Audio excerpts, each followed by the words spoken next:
បងប្អូនតម្លៃធម្មជាតិស្រស់នេះអូយល្អមែនទែនបើមានច្រើនណាហើយស្រួលផ្លូវបន្តិចអូល្អបងប្អូនណាធម្មតាទេនឹកស្នោះកាមុនអើយយូរហើយទៅធ្វើចការព្រៃភ្នំ6ឆ្នាំយូរឥឡូវអស់យូរដីនោះ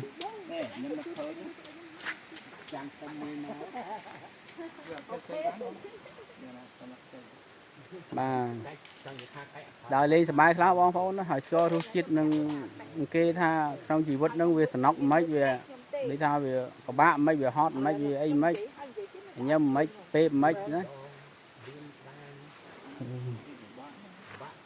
វាថ្ងៃនេះអត់មានក្តៅបងប្អូន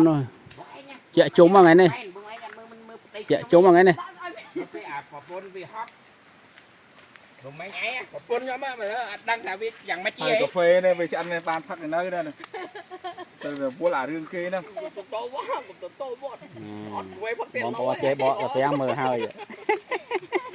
ដល់បានទីដល់បានផឹកកាហ្វេមកអ៊ូអសមចង់ខាងហើយអ្នកខ្លះ